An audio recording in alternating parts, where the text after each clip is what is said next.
Members of the Council, this meeting has been convened to give members the opportunity to pay tribute to Her Majesty Queen Elizabeth II today. There's a book of condolences available in the foyer and also in the reception room, which members are invited to sign. Earlier today, I signed the official letter expressing sincere condolences from the citizens of Kirklees to the new monarch and with the members of the royal family. The leader will move all-party motion expressing sincere condolences to King Charles III, which will be seconded by Councillor David Hall. Please note that Council procedure rules, including rules of debate, will not be applied at this meeting of the Council. There is a photographer here at present, Heather on my right-hand side, I think, taking photos for posterity. Is there any apologies for absence? Business managers, please. Thank you, Mr. Mayor. I have apologies from Councillors Martin Bolt, Mark Thompson, Michael Watson, Tim Bamford, Tony McGrath, Kath Taylor and Mel Stephen, and they will all be paying their respects individually. Thank you. Thank you.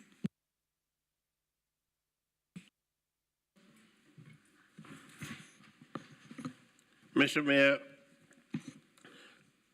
I got an apology from Councillor Gwen Law, Councillor Adam Yaman, Councillor Fajila Lunet, Councillor Graham Turner, Fran Perry, Councillor Masarat Khan, and Steve Hall. Thank you. Thank you, Councillor Mohan. Councillor Charles Greaves. Thank you. Councillor Alex Lukic sends his apologies. Thank you, Councillor Greaves.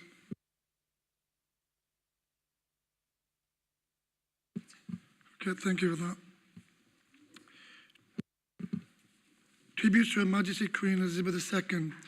I would like to begin by addressing the meeting. Once I have spoken, I'll invite the Deputy Mayor to speak, followed by group leaders. Any of the members of the Council wishing to speak, to address the Council, will then be invited to make contribution. Please use your console to request to speak at that stage. There will not be a time limit applied to a length of speeches.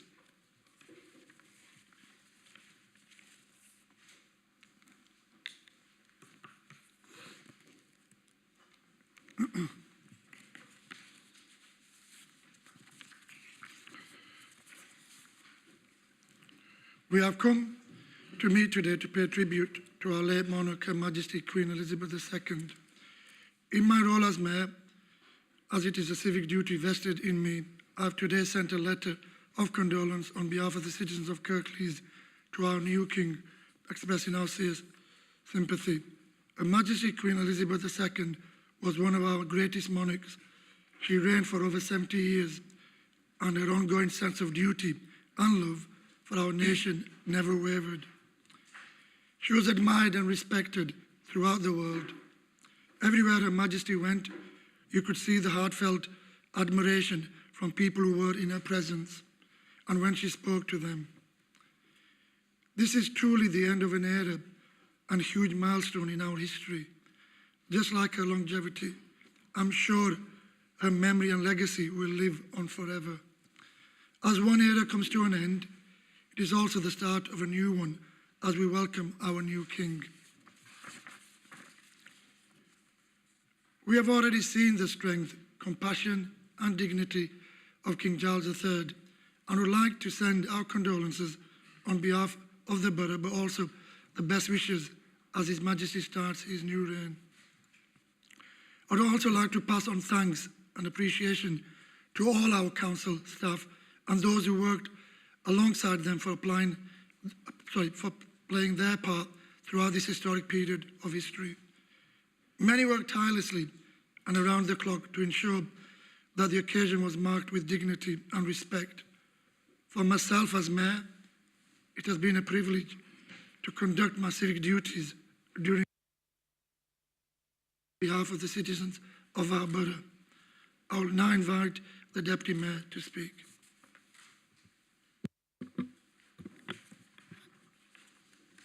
Thank you, Mr. Mayor. Her Majesty Queen Elizabeth II had been one of the most constant people in our lives. Her duty as sovereign never wavered across our islands and around the world, even in times of personal sadness and illness, as she became a global figure of respect and grace. In Northern Ireland, she played such a significant role in bringing together those whom history had separated. She will be remembered as one of the greatest monarchs who demonstrated her ongoing love and devotion to the whole country throughout her reign. Those who had the honour of meeting her, or to catch a glimpse of her as I did in 2007, when I took a group of students to St George's Square here in Huddersfield, will have a precious memory they can pass on to future generations. I would like to send our best wishes to our new King as he starts his reign. It is hard to imagine what he has been through over these last few days and those still to come, but he has shown great strength and dignity. I would also like to pass on my thanks to everyone involved in the historic proclamation on Sunday, from the Civic Office and all who attended the services afterwards in Huddersfield and in Dewsbury. It was an absolute honour to be part of the day.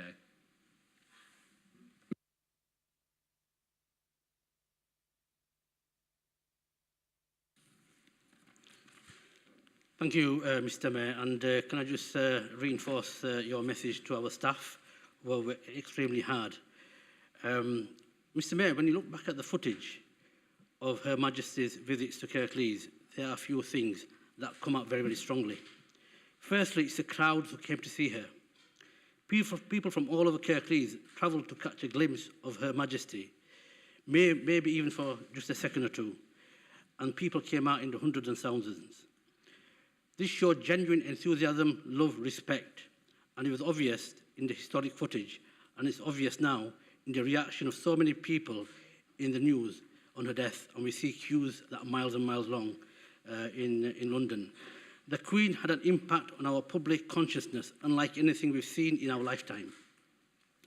I've been reflecting over the past few days on Her Majesty's inspiration and how such feelings in such a diverse population are going so deep into our communities. People, regardless of their background, respect those core values of duty, service, dignity, and commitment. The Queen didn't just talk about those values. She lived and breathed them on a daily basis. And that's why we, the people, believed in them and in her. She embodied the idea that at its heart in this country's values and ideals that go beyond party politics. And this has remained so for decades. She personified the idea that we all are in service for something much greater, that is there for all our community to celebrate and our country, and those issues that sometimes divide us. You can see that the Queen actually brought people together in a way that we can't imagine. These are the lessons I believe we can learn from Her Majesty's long reign. All councillors and servants of our communities, we can learn those lessons ourselves. We too can try to live up to those standards of duty, service, dignity and commitment in the way we work.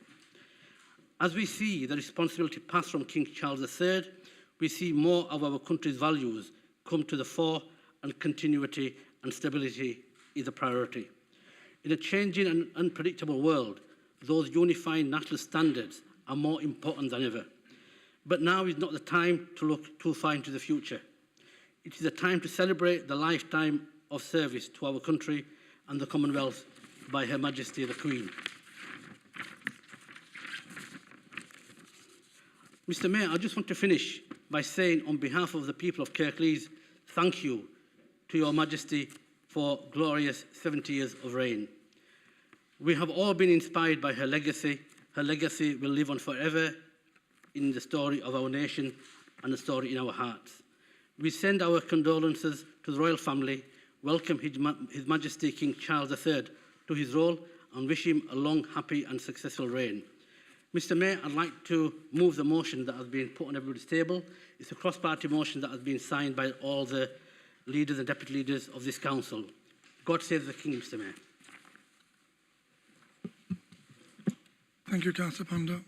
Councillor David Hall. Thank you, Mr. Mayor. It's very difficult to say a short tribute about such a long and distinguished life. An extraordinary life, Mr. Mayor. And if we think of the extraordinary circumstances in which she became queen, born into a royal family as a princess, becoming the heir to the throne after the extraordinary circumstances of the abdication crisis, and then becoming queen at the age of 26. So when I thought about what I wanted to say today, indeed the word that came to me was extraordinary. And it wasn't just her manner of her accession which was extraordinary, it was the way she has lived her life since. I have to say, Mr. Mayor, I would imagine that Her Majesty was a contender for the most well-travelled person in history. And her visits all around the world to different realms and territories and to foreign countries. And also the tremendous way that she made her journeys around the UK to meet people, to carry out those functions that she did. I would also hazard a guess that she would hold the record for the most public speeches ever made. Perhaps the most ribbons cut or the most ships launched. And I'm told that her image is the most recognised in the world. I would think that out of all the people we can think of, Her Majesty probably met and conversed with the most people that anybody in history has ever talked to.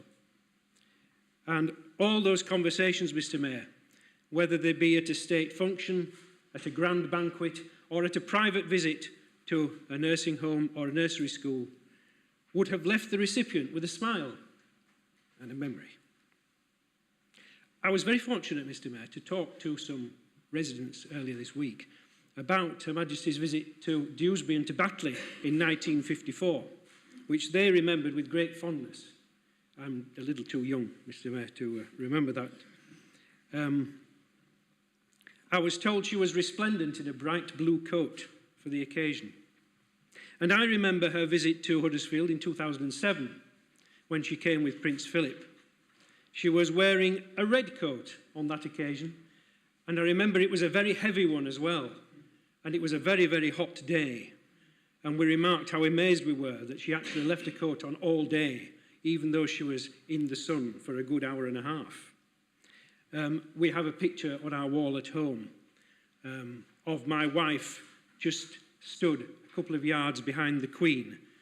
Unfortunately, I'm partially obscured by Robert Light, but I was there on the occasion. It was a lovely occasion when the Huddersfield Choral Society was singing Zadok the Priest, which must have brought some memories back about her coronation. And we were told that there were in excess of 11,000 people in St George's Square that day.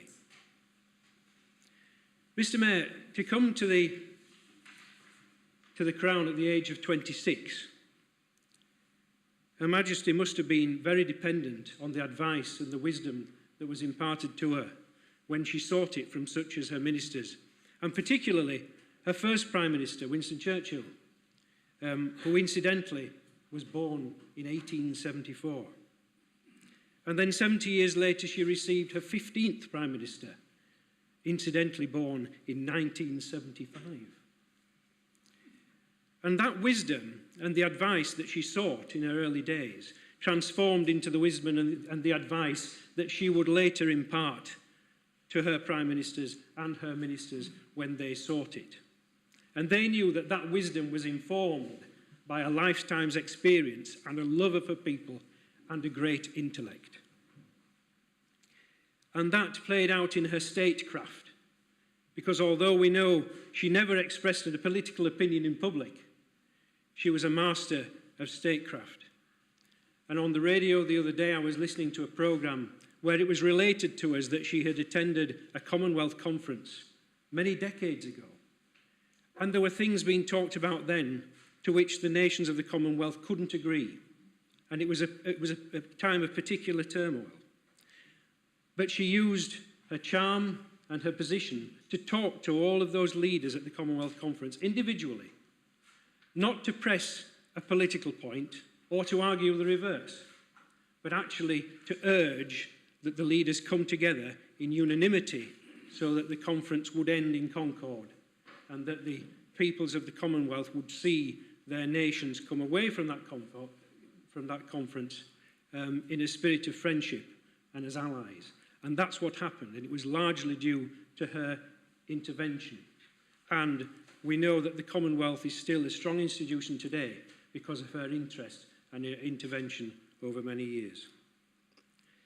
Mr. Mayor, before I second the motion, I think the greatest tribute we can pay is to acknowledge the extraordinary service that the Queen gave to our country and to the people, and as representatives of the people of Kirklees, to try and emulate that example. Mr. Mayor, it is my great privilege to second the motion. Thank you, Councillor David Dahl, for that. Councillor John Lawson. Thank you, Mr. Mayor. It was with the greatest sorrow that Kirklees Liberal Democrats learned last week of the passing of our Queen. And on the behalf of our group, I offer our deepest condolences to her family, her friends, her household, and the millions of people who will also be grieving now the nation's loss. We'd like to take this opportunity as well to send our thoughts to the members of the armed services and those others who took a solemn vow, oath to serve the Queen, and we wish to recognise their loss today. It is impossible to overstate the depth and breadth of the respect and affection that our communities and indeed the world felt for the Queen. Her example of lifelong dedication to the service of the people of this country and the Commonwealth has for many been with us all our lives. Her integrity, rigour and compassion have been a touchstone for all, especially in times of national crisis. It is no surprise then that her loss has provoked such strong emotion, with many feeling as though they have lost somebody integral to their lives. Just how close people felt to Her Majesty was testament to the work she put in to modernise the monarchy. She was not content to look backward at past royal glories, but was always looking forwards and looking for opportunities to connect with people where they were and find out what their lives were like. The personal sacrifices made over 7 decades of service have been an exemplar of public life, and as we remember Elizabeth II, we remember those personal qualities that allowed her to reign with such a sure hand. And for that commitment to duty, that selflessness, we are grateful and celebrate the good fortune that furnished us with such a steadfast and faithful sovereign for so long. The motion put to Council has our wholehearted support, and even though it can't possibly express what we might like it to, I hope it carries with it the message of support and condolence from the hundreds of thousands of people in our communities here in Kirklees. So once again, in gratitude and in celebration of her life, we pay tribute to a gracious Queen and, as Councillor Hall said, an extraordinary woman. God save the Queen. Thank you, Mr. Mayor. Thank you, Councillor Lawson, for that tribute. Councillor Andrew Cooper. Well, whether you're a monarchist or a Republican, nobody can fail to appreciate in awe the 70 years of public service that the Queen gave to this country. And when I think about public service, we are involved in public service as local councillors, but we choose it, and the people choose us. For the Queen, I don't get the impression that when 70 years ago she took up the role, that choice was a big part of that decision. Duty, obligation, tradition, all those things were probably foremost in the Queen's mind, and choice wasn't one of those things that she had, I imagine. And so when we look back at those 70 years, there have been 70 years of incredible change since 1952. And what I thought is that when you look at that and you think 70 years hence, we're looking at the dawn of a new century. And the things that we know are going to happen over that time, the change that's going to occur, whoever is actually the head of state for the country during that time, during that period of time, is going to see momentous change. That's always good. One of the things that occurred to me last week was that we saw the new Prime Minister being greeted by the Queen, and very shortly after she sadly departed this world. And I thought, is it right that somebody should have to work till 96? Is it right that somebody should be obliged to spend all that time, no matter if you believe in the hereditary principle or not? And if we're actually a country of compassion, we should allow people not to have the choice not to do that. And so I think that might be an area of change the monarchy might want to look at. In 2007, the Queen came to Huddersfield. I was away on holiday, and I missed it, unfortunately. But she came to Huddersfield. We heard about St George's Square. We heard that David Hall was obscured by the light. But one of the things that we were involved beforehand as the Newsham councillors, because a lot of the roads up to Primrose Hill Solar Village, where the Duke of Edinburgh was going to open it, were going to be tarmacked. So actually I was suggesting a different route which included much more roads, actually. It was quite a bit more circuitous than the route that was indeed chosen. And so I believe that the monarchy are used to fresh paint, but maybe fresh tarmac was what they got when they came to Huddersfield. So a few thoughts. We're approaching the end of the second Elizabethan age, and we're going into a new age. What will that be like? How will it be? What will change? Moments in history like this can be things which can take us in directions that we don't necessarily understand or expect when they happen. Let's see what occurs. But thank you to the Queen for her reign. Thank you, Councillor Cooper. Councillor Charles Greaves. Thank you, Mr. Mayor. I pay tribute to Her late Majesty and rise to support this motion on behalf of the independent group of Kirklees councillors.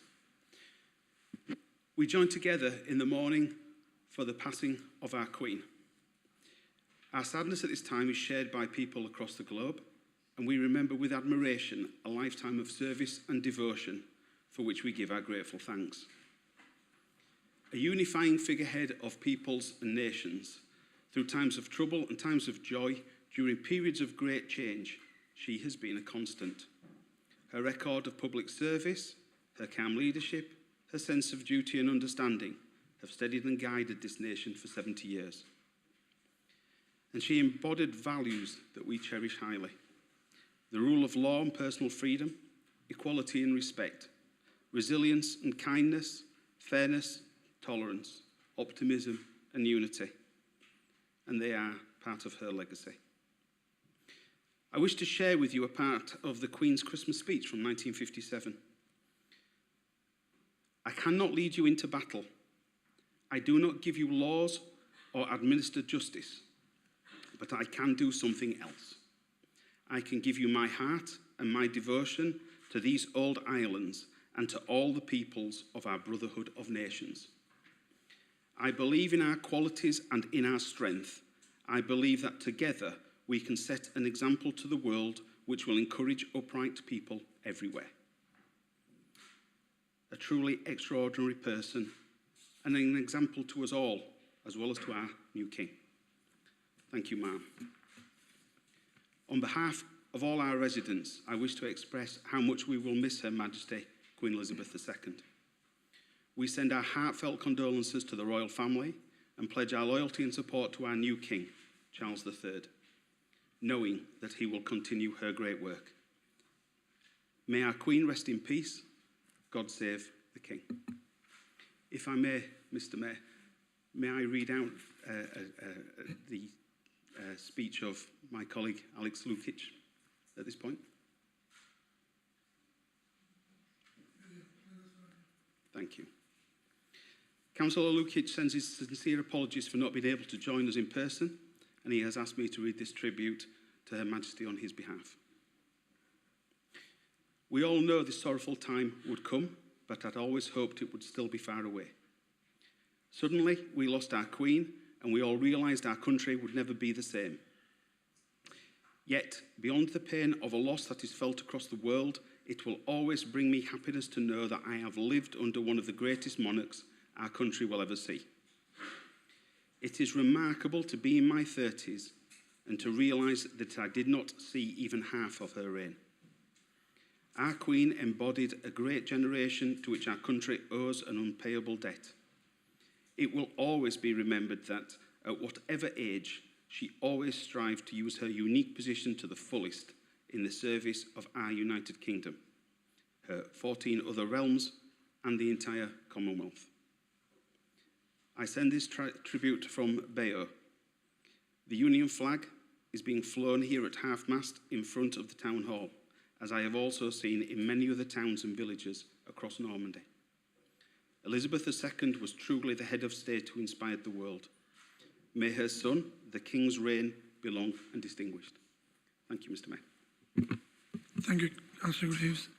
Councillor Monsoko.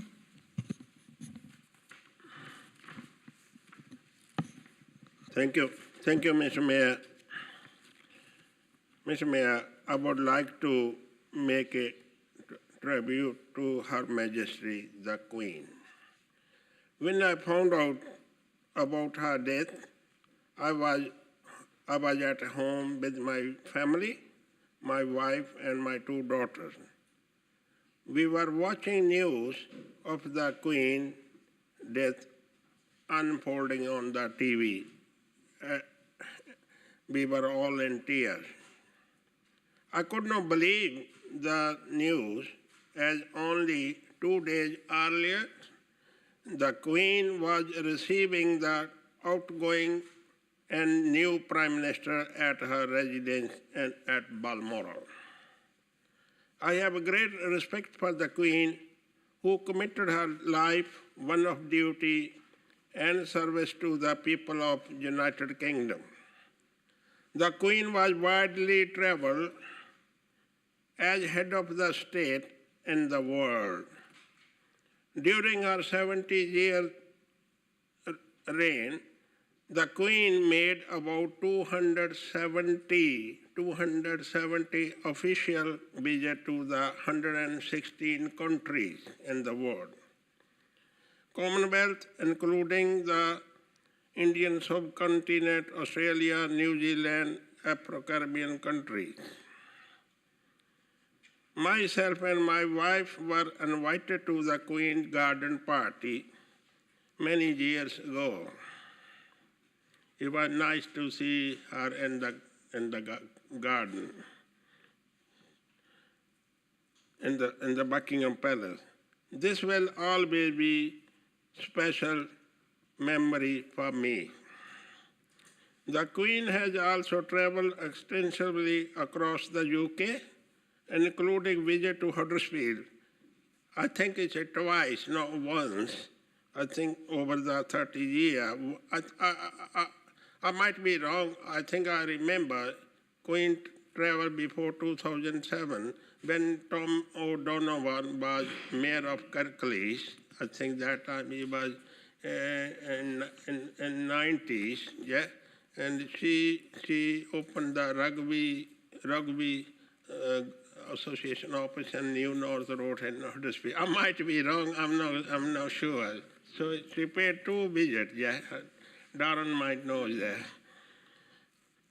The Queen's death is a great loss, not only to our country and the royal family, but all over the world. Mr. Mayor, last Sunday, we had a proclamation ceremony at Huddersfield Town Hall when we made an announcement of our new monarch, King Charles III. I had the privilege to meeting King Charles III when he visited Marsden on 3rd September 2001 at the reopening ceremony of Huddersfield Narrow Canal as standard. As Mayor of Kirklees, I welcome Prince Charles as he was that time known on his arrival at Marsden railway station. If some member here might remember, yeah? I remember him asking me what I did for a living when I wasn't being a mayor, and I was a bit embarrassed to say bus driver. And I avoided answering his question. What is it? He was so nice, friendly man. Later on, he asked me again, while later after we enjoyed a cup of tea following the opening ceremony, he had not forgotten the question. He said, I asked you a question, you did not answer me. I still remember. So this time, I could not avoid the question, and I had to tell him that I was bus driver. Yeah, I have to admit. Yeah, but he just said, "That's a great. Why you are so shy about it?" So that's the man, King, new our king. He's a friendly man of king of all of people. When he left, he did the hand motion for a driving a bus. Yeah, just like that. he was very, I could not forget, for driving a bus, and we had a good laugh both together there. I was really surprised by his response. Mr. Mayor, not too long, after 2 months, when I went back to Buckingham Palace to receive my MBE, this one, he said, "Oh, we meet again." He must have recognized me. I didn't ask him, did you recognize? He must have recognized. So, Mr. Mayor, be serious. I'm sure King Charles III will be a great monarch, just like his mother, Queen Elizabeth II. I wish him all the success. Thank you, Mr. Mayor.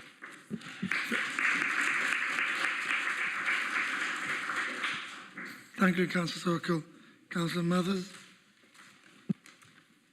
Thank you, Mr. Mayor. I can't quite follow Councillor Sokol's presentation just there about Her Majesty the Queen. I would like to offer my sincere condolences to the royal family and indeed to the nation on the passing of Her Majesty Queen Elizabeth II. It is a Muslim tradition to comfort the bereaved by saying, "Inna lillahi wa inna ilayhi raji'un," which means, surely we belong to Allah and to Him we shall return. It is, of course, a time of great sadness, but also of many fond memories as we look back on Her Majesty's life. My most vivid memory is of a time when I almost, but not quite, got to meet the Queen in person. I was honoured to be awarded an MBE by Her Majesty in 2003 and was excited at the prospect of taking my proud mother, father and husband to Buckingham Palace to see her myself in person. Sadly, it was not to be. On the appointed day, we arrived at the palace to find that the Queen was in Nigeria and the presentation was to be conducted by Prince Charles. Still, it was a wonderful day. The appointment proclamation with Queen Elizabeth and the Duke of Edinburgh's signature hangs in a pride of place at home, and I can at least say I have met King Charles III. Throughout her reign, she was She touched countless other individuals in one way or another, and for the vast majority, it will have been a treasured memory. I wear my MBE tonight in her memory. May she rest in peace. Thank you. Thank you, Councillor Mathers. Councillor Kendrick. Thank you, Mr Mayor. Councillor Gwenlow isn't here this evening, and she contacted me and sent me her remembrances she would like me to read out to you. So these are her words. My apologies for not being with you this evening. It's my birthday and I'm spending it with a very special lady, my mum. She's just celebrated her 93rd birthday, isn't in the best of health just now, so I want to spend this time with her. Mums are very special people, aren't they? And at this such sad time, as we all come together to remember our Queen Elizabeth II, we must remember that she too was a loving mum to her children, Charles, Anne, Andrew and Edward, and of course a very special grandma and great-grandma. As I watched the news unfold last Thursday, I prayed that the Queen would be okay, that she was just having an off day, but sadly this wasn't the outcome that I'd hoped for. We will all remember her in many different ways, but also in positive ways. Her beautiful smile, the twinkle in her eye, her warmth, her close affinity with people, her unwavering, sublime dedication to duty, a guiding light to us all. We will all have our own very precious memories of her to treasure. Who would have thought that this lass from Batley would have had the most wonderful honour as the Mayor of Kirklees to walk on her beautiful chamomile lawns as I attended one of her lovely garden parties. I always felt that the Queen was a true symbol of hope. When I heard our new King, King Charles III, first speak, I immediately sensed and felt that hope was still there. On the news, I heard one member of the public say, "I hope she's in heaven, I hope she's safe, I hope she's happy." And I hope so too. The Queen's constant presence has gone, but constant precious memories of her will live on. Thank you, Ma'am, for everything. God save the King. Thank you, Councillor Kendrick. Councillor Smith. Thank you, Mr Mayor. It's interesting to listen to colleagues in the chamber speaking about Her Majesty the Queen, and it's quite evident that she meant different things to different people. I think that's something that we can all relate to. We've all got different memories, and she means something to each of us as a head of state and a figurehead. I've never really, I didn't know I'd met people who'd met the Queen, Mohan, and your stories are very, yeah, it's very nice to hear your memories actually, you know, I obviously due to my age, I knew nothing before Queen Elizabeth. I'd quite like to associate myself with all the kind comments that people have made in previous speeches. I think it's worth remembering that the Queen stood for, you know, service above anything else. 70 years of dedicated service, you know, which actually lasted her whole life before she became the Queen. I think it's been well documented. As a child, there were rumours that the royal family may seek safety abroad. But the King and Queen at the time, our Queen Elizabeth's parents, they wouldn't hear any of that. The Queen Mother, who became the Queen Mother, Queen at the time, I think she said along the lines of the children will not leave unless I do, and I shall not leave unless their father does, and the King will not leave the country in any circumstances whatsoever. And I think that stayed with me when I read that as a sort of thing that I associated the Queen living her life by, that dedication to the nation, to the people that make up our country. You know, that dedication stayed with the Queen Elizabeth throughout her entire life. She joined the auxiliary territorial service in the final year of the war, learning about mechanics, and then I think she learned to drive a lorry. It's in common with many people. I don't remember, not having the Queen as the leader of our head of state. All through my childhood, any significant events I remember her service, her dignity, her compassion as a human being, a mother, a wife, a grandma, a great-grandma, and of course our Queen.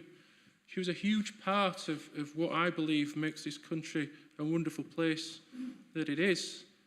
And I think we all owe it to, we should all owe her our gratitude for such a life of service and, the sacrifices that I don't think people recognise this in the royal family. And Councillor Cooper alluded to it earlier. There isn't really a choice.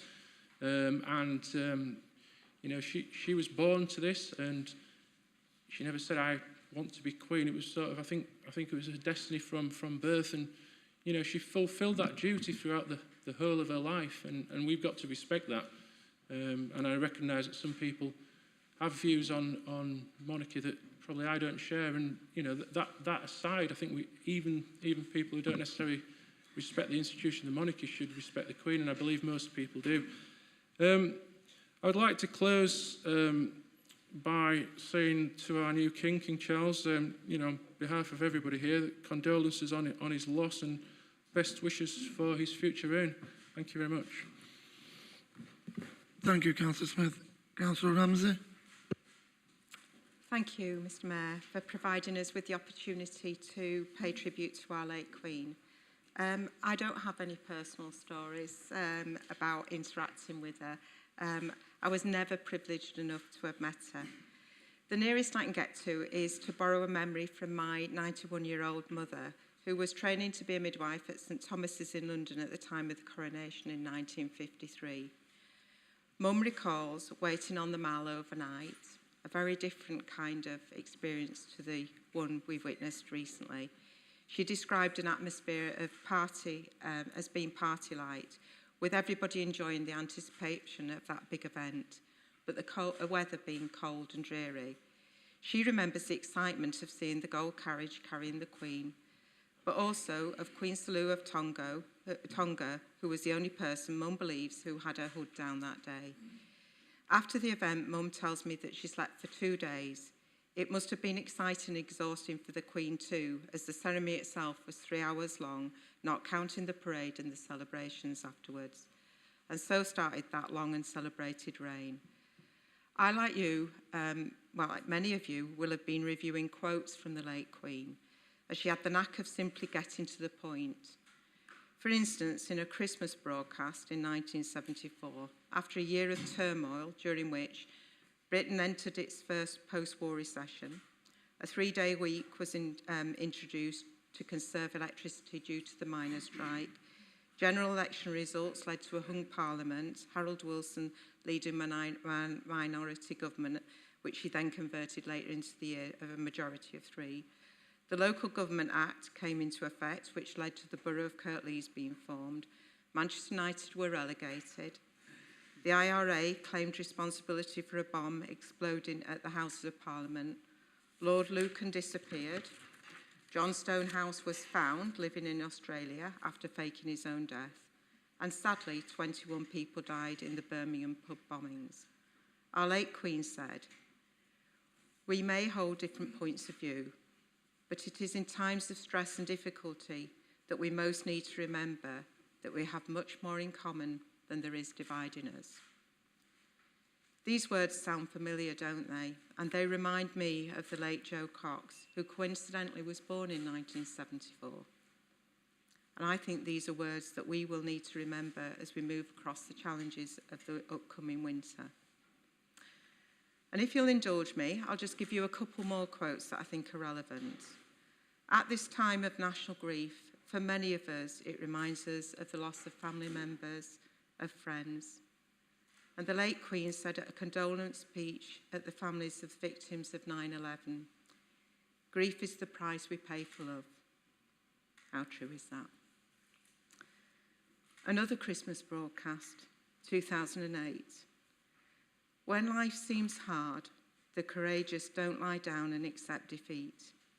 Instead, they are all the more determined to struggle for a better future.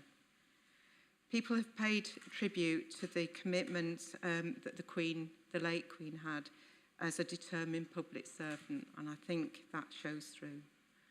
But finally, I want to give you a much quoted answer from a child princess, Elizabeth, when she was asked what she'd like to be when she grew up. "I should like to be a horse," she said, "and why not?"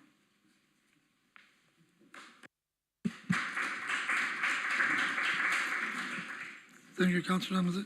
Councillor Simpson. Thank you very much, Mr. Mayor. And firstly, I'd like to associate myself with the remarks of everyone who's spoken so far this evening across the chamber. I think there have been beautiful contributions from everyone. I'm sure that will continue.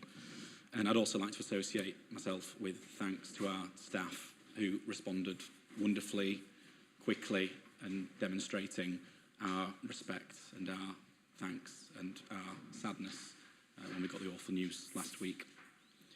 I think we all know what it is that we want to say this evening, but I don't know about anyone else, but I think it's quite difficult to know how to say it because I think the vast majority of us in this room have never lived in a world without Her Majesty Queen Elizabeth II being our monarch. Such is her dedication and the extent of her public service and her duty. I felt absence last week, the absence of someone who's been a unifying constant throughout all of our lives. I've not been a lifelong royalist, one of the few traits that I share with our new Prime Minister, but I shed tears last week and felt an emptiness when I heard the awful news last week. The extent to which Her Majesty devoted herself to her country cannot be overstated. And that's only one reason why she was so loved and one reason why she'll be so missed. God save the King.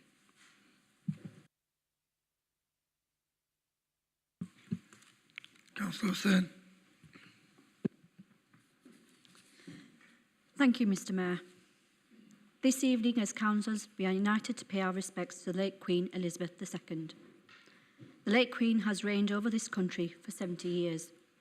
She has seen many generations in her reign, and therefore it is difficult to imagine a life without her. As well as having the title of the Queen, she was also a mother, a grandmother, and a great-grandmother, which is something we can all relate to. As our Queen, she was a woman of faith, values, and strong principles. The late Queen Elizabeth II created a special and personal relationship with us all. That relationship was built on her personal attributes, which she set for herself from the moment she became Queen. Her total commitment to service and community, her deep devotion to the country and the Commonwealth and the people she loved. In return, we loved her, and it is because of this we grieve today. One of the many examples is when the late Queen shared in the country's difficult times, and this was evident during COVID-19, when the country was in full lockdown. The late Queen's message was that we would see family again, we would see friends again, that we would be together again. The late Queen gave people many strength and courage when we needed it the most. The loss of our Queen is deeply felt amongst Kirklees residents and indeed the United Kingdom, as well as the globe. I cannot imagine what the late Queen's family must be going through during this difficult time. So my deepest sympathies to the royal family. I would also take the opportunity to wish King Charles III prosperity as a king. God save the King. Thank you, Councillor Hussain. Councillor Anwar. Thank you, Mr. Mayor. Last Sunday, I went to sign the Book of Condolences. There were many hundreds in attendance to sign the Book of Condolences. Just goes to show how many hearts were touched by the passing of Her Majesty the Queen. My sincere and heartfelt condolences to our dear Majesty. You were a wonderful mother, an ambassador to the Commonwealth and our wonderful United Kingdom and other realms around the world. You was a Queen of Hearts. As you passed away, so many hearts were broken. We will treasure and remember you. Thank you, Your Majesty, for all your hard work over 70 years. You will always be remembered and have left a lasting legacy with your dear son, King Charles III, who will carry your legacy forward. God bless you.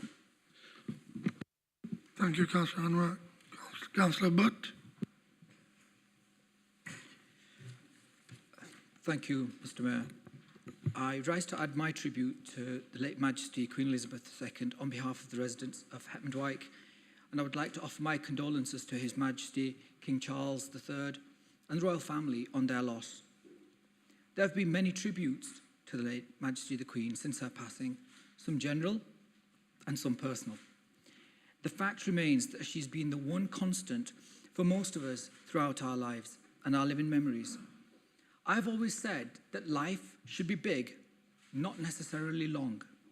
Her late Majesty did both. She lived long and her life was big. Her Majesty promised 70 years ago that whether her life was long or short, she would devote it all to public service. She did this, and how? Her selfless devotion to duty was an inspiration to us all. She was respected and loved, not only here in the UK, but around the world. Her devotion to her people was exemplified in her compassion, dignity, warmth, and experience. She joined in our times of joy and despair. And at the beginning of the COVID pandemic, when my parents lay in hospital on ventilators during lockdown, our family didn't know what would happen. These were for sure unprecedented times. The fear of the unknown with this new disease was made worse as we couldn't visit my parents as they lay hooked up to breathing machines. And then Her late Majesty addressed the nation and in her own warm way told us that better days will return. We will be with our friends again. We will be with our families again. We will meet again.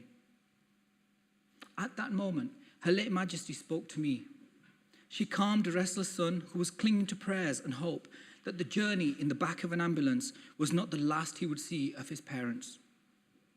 Just like a loving grandmother would reassure a child, and that we would meet again in better times. She reassured not only me, but so many of us, and we believed her.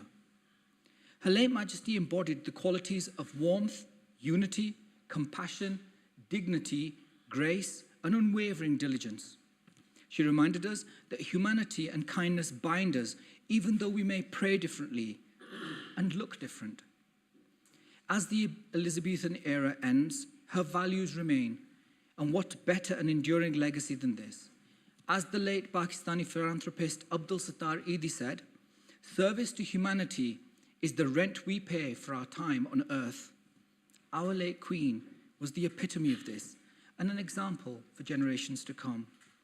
And finally, I prayed that her journey back to her Creator be one of ease, and may she rise in glory. God save the King, and thank you, Ma'am. Thank you, Councillor Burr. Councillor Donovan. Thank you, Mr. Mayor. I could hardly let today go by, please indulge me, without remembering, you're right, Councillor Sokol, 1990, 30th of November. And in the words I said to my friends at school, I'm on that photo as a 15-year-old, handsome, debonair, intelligent 15-year-old. I'm stood slightly to the left with my sister on the top left and slightly to the right on the one at the bottom there. So yeah, in 1990, my parents were the Mayor and Mayoress of Kirklees. My dad, for those that don't know, was a Dewsbury West Labour councillor and the Mayor at that time. And he was also the development manager for Barla. And the Queen came to Huddersfield in 1990 to open the Barla offices. She'd been the patron of the Rugby Football League and of Barla for many, many years, and a constant with that. And I remember being she was very personable. She was game for a laugh. I had the honour of being able to present rugby kits and a rugby ball for William and Harry, who were obviously much younger then, and attempted to show how to play the ball, which she didn't agree to do, but I can imagine why she didn't agree to do that. But we showed her anyway, and she was very, very game and very inquisitive. And obviously the Bala headquarters are still here in Huddersfield to this day. And over the last few years, Her Majesty passed on patronage of the Rugby Football League to Harry, and since then, Kate, Duchess of Cambridge. And I think over those 60-odd years, having such a constant in the sport did masses for the game, internationally and in this country as well. And she'll always be remembered for that visit and her attendance at a number of rugby league games in this country and in Australia over the last kind of 60-odd years. You can take that photograph down if you want to. I'd also like to remember the fact that Her Majesty was the patron of the Firefighters charity that she'd been the patron of for over 60 years. A charity that supports firefighters and fire staff around the country, retired or active, and their families through physical issues, mental health issues. And again, from what I've learned, she was an interested, inquisitive, supportive patron of that charity, and should be remembered and should be thanked. So I guess on behalf of residents in Dewsbury West and my colleagues, and on behalf of the rugby league community in Kirklees, and on behalf of West Yorkshire Fire, we thank Her Majesty for her service, and rest in peace. Thank you. Thank you, Councillor Donovan. Councillor Taylor.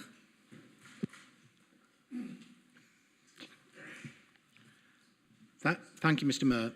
And firstly, Mayor, thank you and the officers for organising this meeting so that we as a council can come together and pay our respects to Her Majesty. I, like most people here, have known no other monarch and felt it important to come today and add my voice to those offering their tributes and condolences to the royal family on the death of Her Majesty. Like Councillor Will Simpson, I've struggled to put into words how I feel. I found this one of the most difficult speeches I've tried to write. And I think that speaks volumes for what Her Majesty meant to us. Throughout her long reign, she's been our figurehead. And she's been with us as a nation in times of joy and in times of sadness. Her commitment to public service and her stamina were an example to all of us who seek to serve. Even at the age of 96, she still, despite her frailties, insisted on carrying out her constitutional duties with the appointment of a new Prime Minister.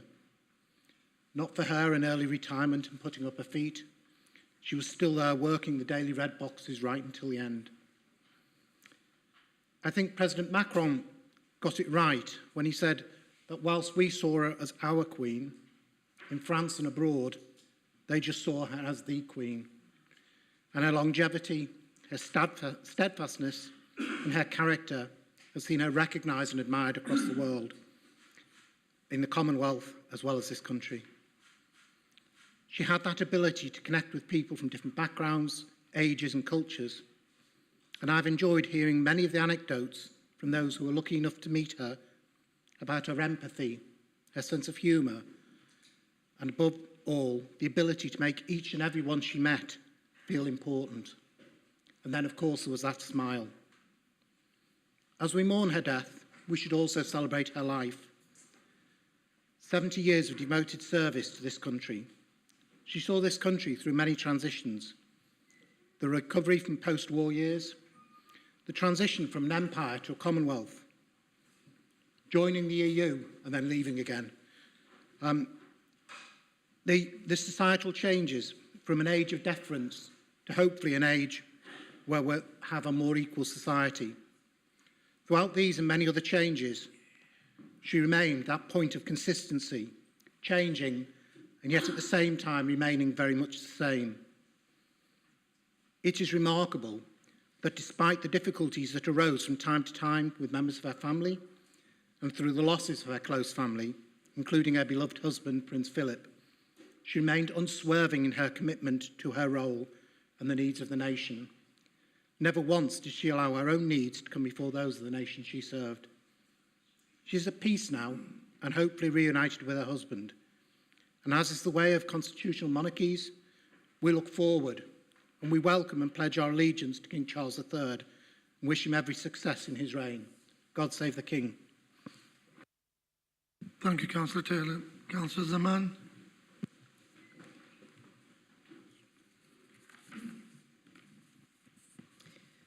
Thank you, Mr. Mayor. It's an honour to be able to pay tribute to Her late Majesty the Queen and offer my condolences and condolences of all the residents in my ward to King Charles III and to members of the royal family as they come to terms with their personal loss. There have been many fine tributes today across this chamber, and I'm sure there will be many more. It's a reflection in which we have all been touched by the life of Her Majesty the late Queen.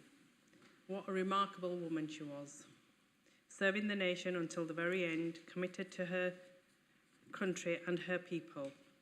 For 70 years, she served the nation with great love, diligence and duty, providing a moral compass to the nation while setting the highest standards for people like us in public life.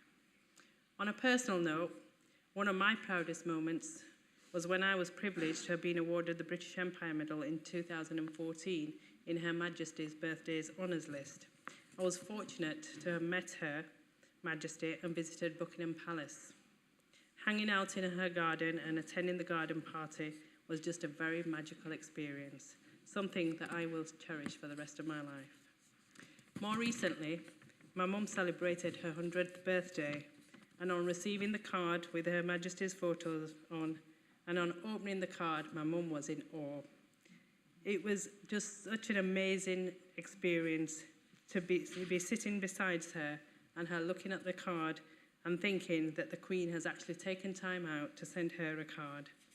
This single act reminded me of how Her Majesty the Queen always tried her best to reach out to the people of her country, no matter what stage of life people were at. We've all suffered a loss, but until Thursday evening, I had not appreciated just how much of a loss was felt around the world. Loss like that of a family member. But as messages poured in, they also talked about their own sense of loss because the Queen touched all of our lives across the globe. For me, her Christian faith is also something that stood out. She was the supreme governor of the Church of England, and to those of us who practice faith, observe faith, and belong to other faith communities, her speech at Lambeth Palace, marking her Diamond Jubilee, gave a sense of belonging to the Queen. And she said, I quote, "Here at Lambeth Palace, we should remind ourselves of the significant position of the Church of England in our nation's life. The concept of our established church is occasionally misunderstood, and I believe commonly underrepresented and underappreciated. Its role is not to defend Anglicanism to the exclusion of other religions. Instead, the Church has a duty to protect the free practice of all faiths in this country. She was a defender of the Christian faith, but she was also a queen to all faiths and to those of no faith. Last week at Friday prayers, mosques up and down the country highlighted the huge significance the monarch held, not just to Muslims, but to Islam in general, valuing the contribution she made to our faith here in the UK as well as across the Muslim world. So in line with my Muslim faith, I say this: surely to God we belong, and to him we shall return. Sincere condolences to all the members of the royal family at this extremely sad time. Thank you, Mr. Mayor. Thank you, Councillor Zaman. Councillor Sheard. Thank you, Mr. Mayor. Queen Elizabeth II, also rightly being called Elizabeth the Great. Some of the greatest moments in our national story have been observed under her sceptre. A week ago today, I was sat with my great-grandmother, watching the television as the news broke about Her Majesty the Queen. And we just sat and we prayed. When the death of Her Majesty was announced on the BBC, we sat in just shock and disbelief. and we both shed quite a few tears. At that moment, my great-grandmother told me stories about when the Queen came to Dewsbury and Batley, and she hung out of one of the Dewsbury mills waving frantically. And at the moment, the Queen looked at her and they just stood waving, soaking it all in. When the Queen's death was announced, it struck a chord in every single one of our hearts and sent a ripple of emotion across the world that many people wouldn't have expected to have felt. Her Majesty was greatly loved and adored by all her people here in the United Kingdom and across the Commonwealth. Her Majesty was greatly respected across the world, not just because she was the Queen, but because when you met her, she embraced you.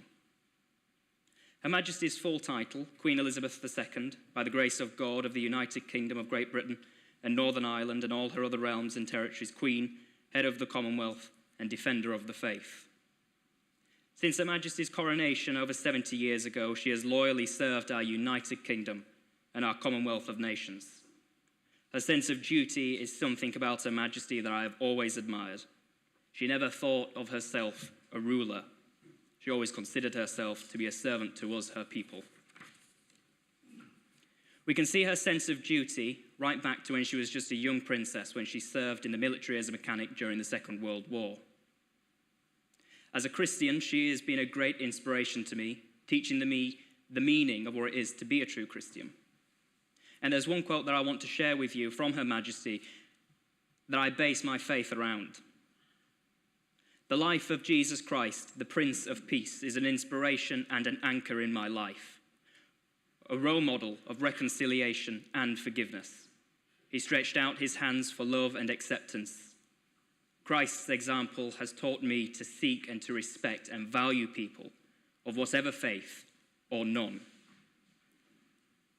Her Majesty the Queen was an incredible woman and served us to the very end. And to me, that quote sums her up perfectly. A kind, compassionate, caring, devoted, loyal, and faithful woman.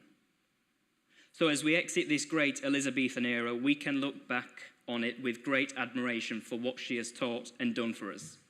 And on behalf of everyone across Birstall, Berkshire, and East Bailie, I want to say, Your Majesty, thank you. You have done your duty and served us well. Now may you rest in peace and rise in glory. And as we usher in this new age of King Charles III, we can look to the future with hope. And I think it is only appropriate that we show our support to His Majesty through this incredibly tough time, and as we enter into this new age, by saying those four famous words, as the prayer and the anthem goes, God save the King. Thank you, Councillor Sheard. Councillor Smedge. Sorry, I beg your pardon. Put wrong mic on. Yeah, yours gone. Thank you, Mr. Mayor. I don't know about all of you, but last Thursday, it felt as if our world had rocked on its axis a little bit. And it would never be quite the same again. The sense of loss palpable. And it is difficult, I think, to find the right words. But I was reading a poem in the last week, and it described the stability and grace of our Queen, with such a constant, caring face, leaving a wealth of wondrous memories. Memories that many here have shared today. The poem seemed to put into words what a lot of people were feeling. As for myself, I can remember going to Leeds many years ago. I was only very young. And seeing her in a bright yellow dress with a tiara. And even in our position in the crowd, you knew it was her. And then, of course, when she and Prince Philip came to Huddersfield in 2007, I think I was even more obscured. I can't really remember much of the day. It was all a little bit of a blur. But what I do remember is her smile as she looked in our direction. And I really hope that I never forget that moment, because it was really, really a special moment.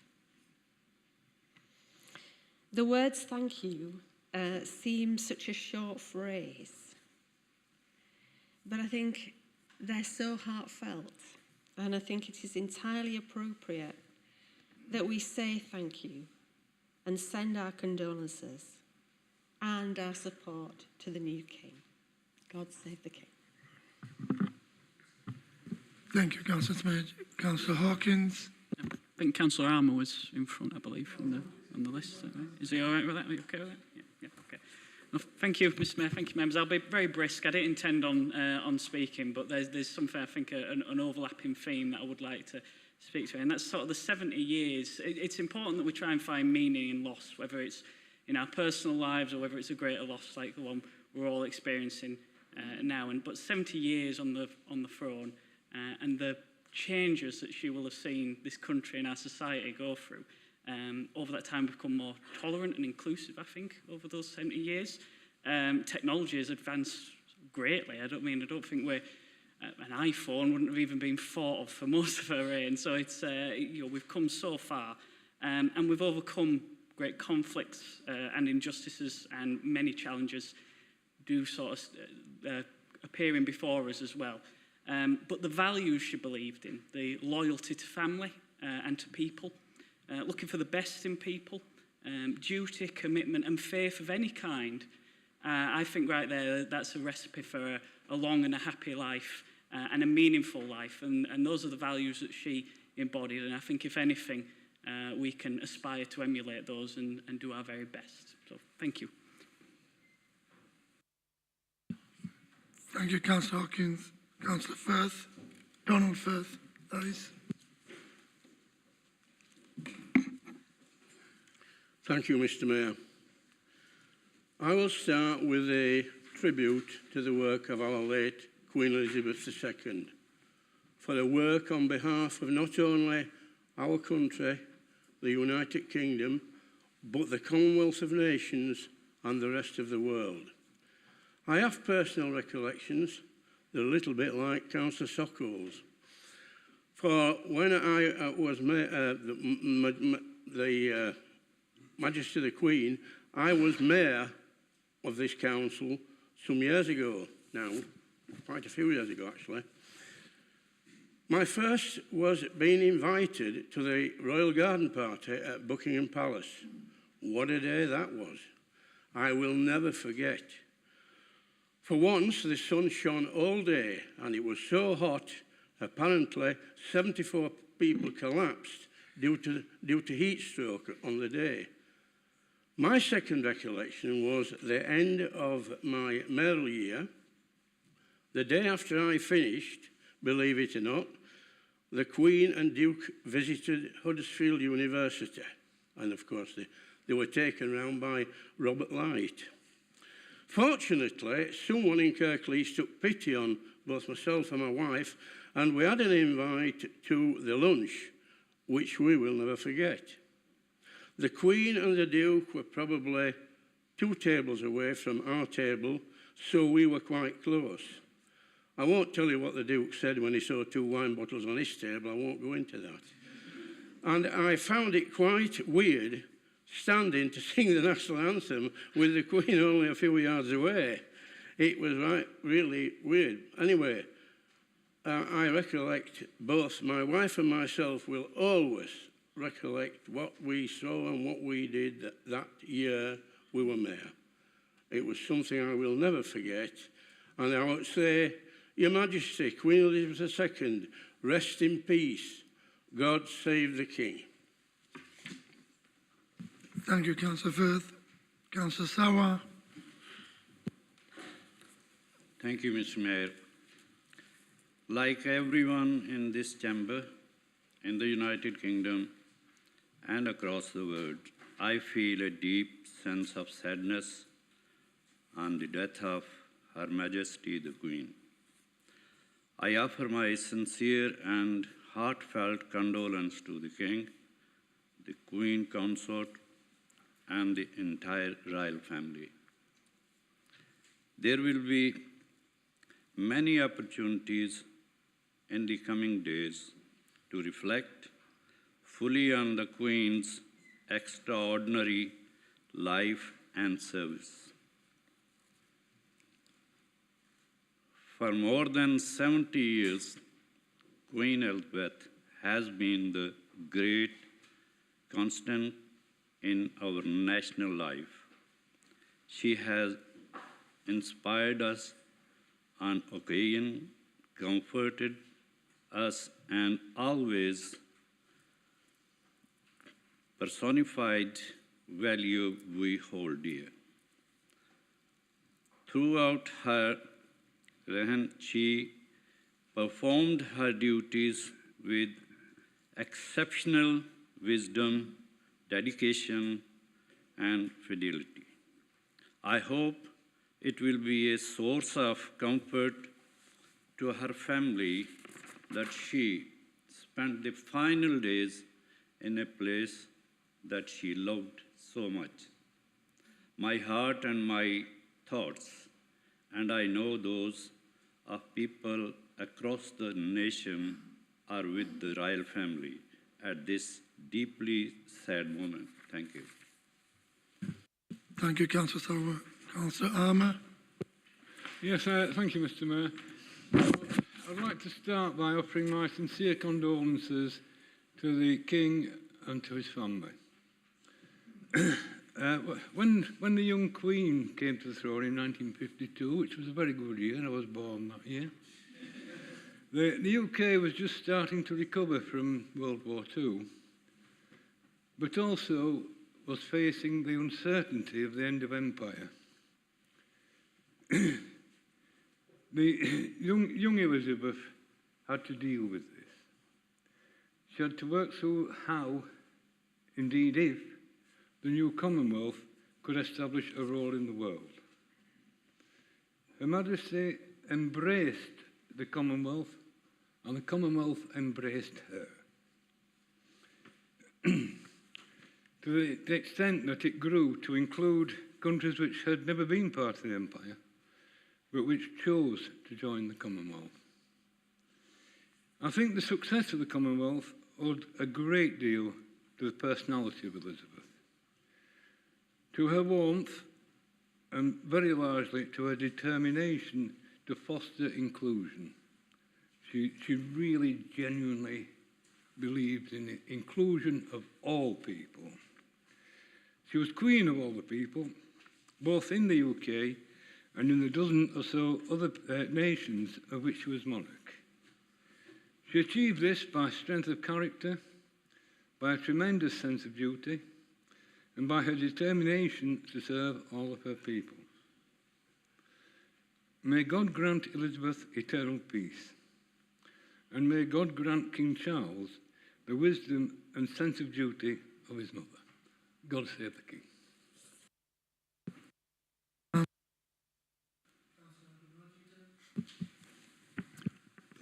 Thank you, Mr. Mayor.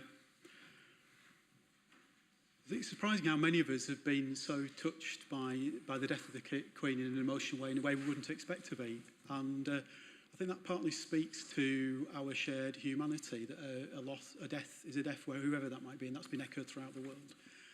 And I think the reason we give our condolences to the royal family is that the Queen, like us, mother, grandmother, great-grandmother, aunt, and it's that connection. And I think that's a really good thing. And one of the things that our grieving, it's brought us together in our own country and throughout the world. And it's showing us how to grieve well. And tonight, sharing our various tributes and recollections is a really good thing. One of the things we tend to do when we mark somebody's passing now is either a tribute or a celebration. A eulogy is a bit of an old-fashioned word, isn't it? But a celebration or a tribute. I like to call it a reflection.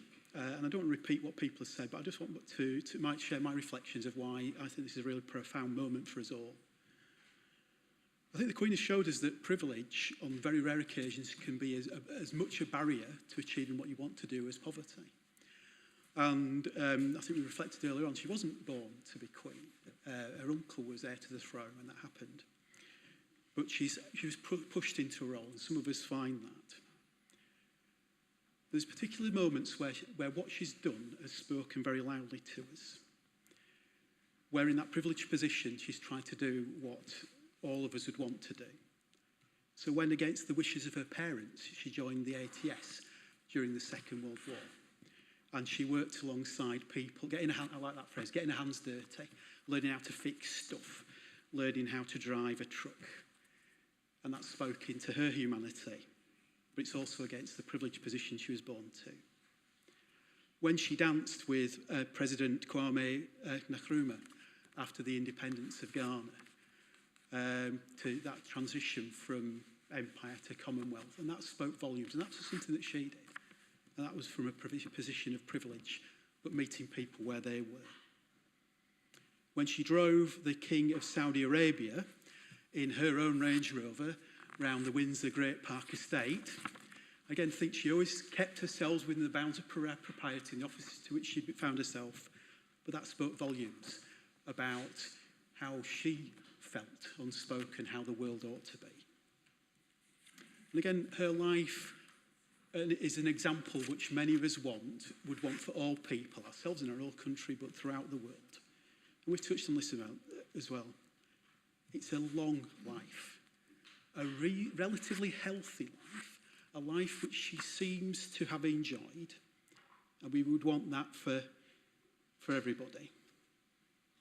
And whilst her choices might have been limited, we touched on that because of where she found herself, she did continue to exercise them, even though she might have felt a great bond of duty.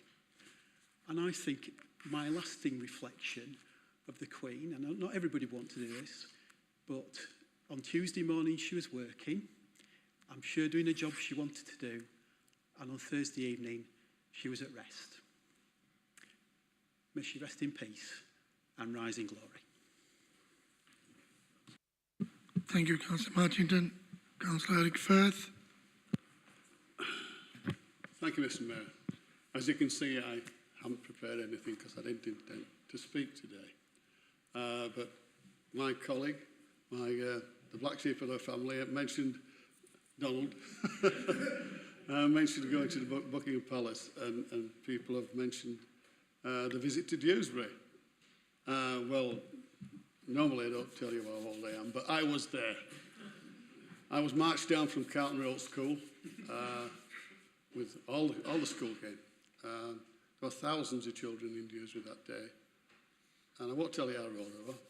But if you look at Pathy News, there is a clip on Pathy News about the Queen's visit to Dewsbury and Batley. Then they went to Mall in Bradford, I believe. She stayed half an hour in Dewsbury. And I'm on there somewhere. If you can spot it, I'll give you a bottle of whiskey. How's that? But I still remember that day. And there's a lovely piece, I don't know if anybody sees the Dewsbury Reporter, by Margaret Watson. Well, by the way, she's not been well of late. I'm telling the world now, Margaret. But she's recovering. But it's a lovely piece. She does the nostalgia column in the Reporter. And she was there too. And she goes on to say that she saw the Queen and the Queen saw her. She shared a look and she remembered it all her life. I will remember all my life that visit to Dewsbury. But going on to Buckingham Palace, of course, as mayor in 2011, I had the privilege of attending the garden party. And it's a wonder there's any grass left, by the way. There's that many people go to the garden parties at Buckingham Palace. But I always remember when the Queen and Prince Philip came out on the terrace and the band was about to strike up. I can't be certain, but I'm pretty sure that Prince Philip said, I'll name this tune in one. But we are in a time of mourning. She was a wonderful queen. She's done so many things. So many people have so eloquently said. And we'll hear many, many more words up till the day of the funeral. But when that is past, I hope that we all come together and celebrate her achievements and a life well lived. and that is the time to do it. Wonderful woman. God save the King. Thank you, Councillor Firth. Councillor Scott. Thank you, Mr Mayor. I want to offer my condolences to Her Majesty the King, Charles III, on the death of his mother, Queen Elizabeth II. And I also want to extend that to his family. Now, I'm going to take you back to my childhood. And I think Councillor Greaves, some things that he did say. The Queen was prominent to me. She was a picture on a wall, because my dad was in the army. Every building you went into, that was the guardian. I felt she watched over us and she took care of us.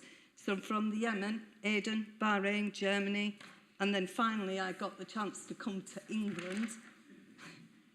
This lady's prominent picture was there. So we settled in Bulford, down in Amesbury, and there was a school trip, and it was a chance to meet the lady. I thought I was going to see the Queen, but it was just a trip to Windsor Castle, and we got told she wouldn't be there. So I was about 8 years old, and me and a couple of friends wandered, like you do, in Windsor Castle, and we bumped into the Queen. And I can always remember saying, do make sure you see the guinea pigs.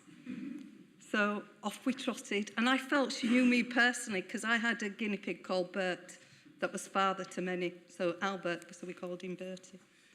So it was great. We went off, we trotted down to see the guinea pigs, and it was fantastic because it was like a little village on its own, built with all the houses of the streets of London, and all these guinea pigs had somewhere to live. So I felt she knew me personally. She was not only the lady on the stamp, and they're going to disappear.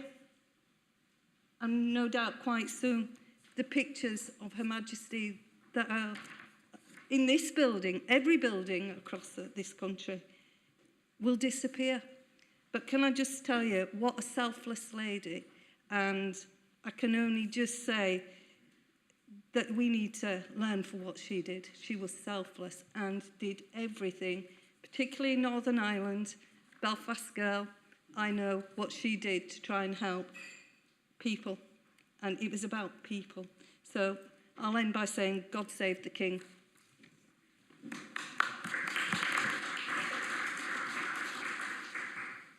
Thank you, Councillor Scott. We will vote on the motion by show of hands. All in favour? That is carried. I will now end the meeting. Thank you for everybody attending this evening. Can I ask members, please, to go through the front entrance on this side, as there is a concert taking place at that end. But thank you ever so much for this evening.